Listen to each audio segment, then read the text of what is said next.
Les habla el pastor Elvin Cepeda. Dios les bendiga.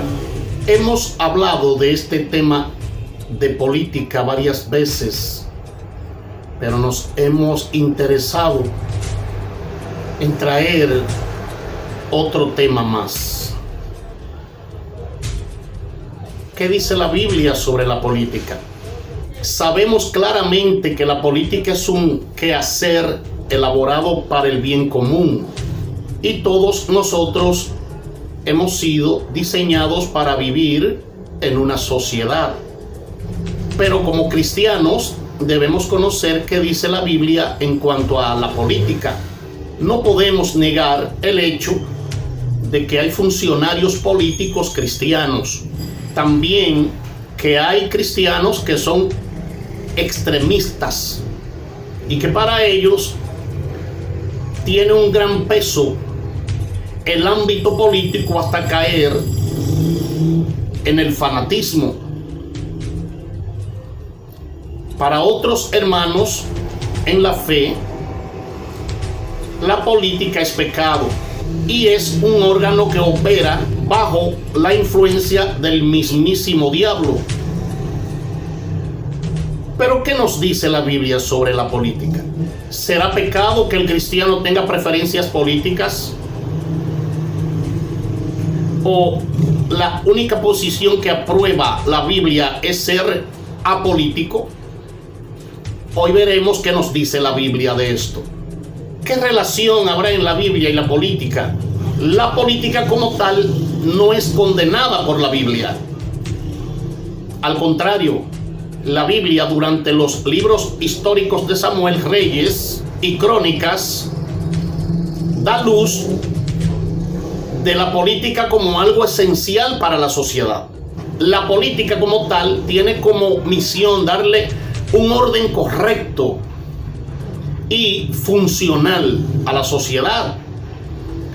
Y los malos actos perpetrados dentro de la corrupción en la política deben de denunciarse como lo que son: malos actos y delitos. Como cristiano no debemos de satanizar la política, aunque no está de más decir que los políticos ellos mismos se han satanizado desde los pies hasta la cabeza, y por ende su política personal es más corrupta, infernal y más satánica que el mismo diablo. Es importante comprender que la obra de la iglesia no tiene absolutamente nada que ver con la política. Los cristianos debemos de someternos a las autoridades políticas porque Romanos 13, 1 al 2 nos dice esto, y es comprender que dichas autoridades han sido establecidas por Dios para nuestro bienestar. Primera de Pedro 2, 13 al 15. Aunque no todos han sido o serán buenos, ya que Dios puede poner un gobierno para que recapacitemos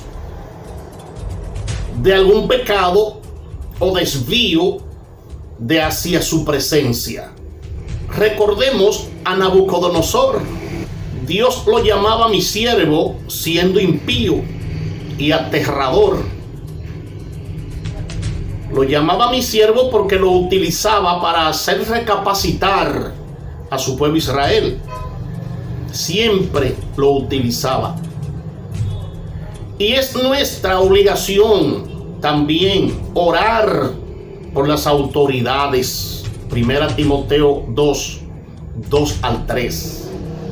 El otro aspecto importante a destacar es que los gobiernos actuales no están bajo el gobierno directo de Satanás y sus demonios, sino bajo la autoridad de hombres naturales falibles que pueden fallar y equivocarse.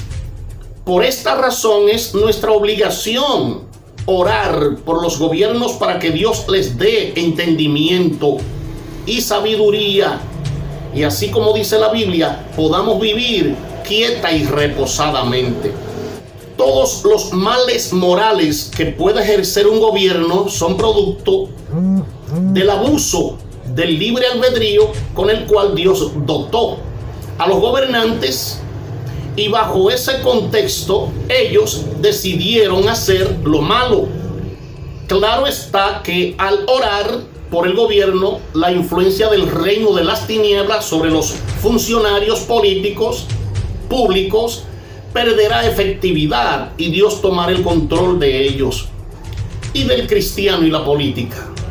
La Biblia no condena la política. Alguien como cristiano puede perfectamente tener sus preferencias políticas y con ello no está pecando ante Dios. Solo que el cristiano debe de tener cuidado de no caer en un fanatismo cegado en donde los asuntos políticos tengan una mayor importancia que la vida cristiana y el reino de Dios. Hay cristianos que prefieren ser apolíticos y tampoco está mal. Los cristianos apolíticos no tienen ninguna autoridad ni derecho para juzgar a los hermanos que deciden tener alguna preferencia política. Así creemos, en lo personal, ¿qué nos dice la Biblia sobre la política y el cristiano y la política? Yo soy de los que creo que sí podemos tener preferencias políticas, pero debemos de hacer un examen minucioso por quién vamos a votar, a quién vamos a poner a gobernar. Y si ninguno vale la pena, preferible no echar el voto y dejarlo para otra ocasión. Dios le bendiga.